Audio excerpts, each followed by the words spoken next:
তো আজকে দেখো কত সুন্দর রোদ সকাল থেকে একভাবে, বিকালে কি হবে জানি না, তবে সকাল থেকে একভাবে রোদ, খুব সুন্দর লাগছে।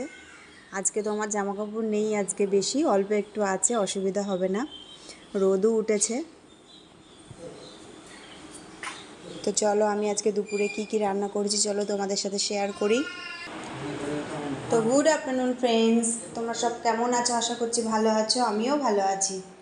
তো দেখো আজকে কি রান্না হয়েছে, বেশি কিছু করিনি, একদম সিম্পল করেছি।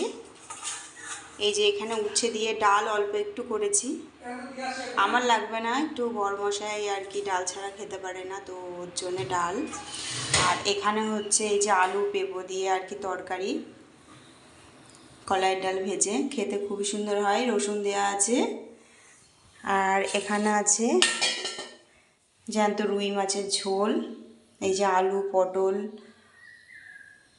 দিয়ে করা আর কি, আলু পটল বেগুন দিয়ে খেতে খুবই টেস্টি হয়, পাতলা ঝোল। তো দেখো কালারটাও খুব সুন্দর এসছে, খেতেও খুব ভালো হয়। তো সাথে আছে এই যে ভাত। তোমরা কে কী রান্না করলে দুপুরে কমেন্টসে জানাও। Bye bye.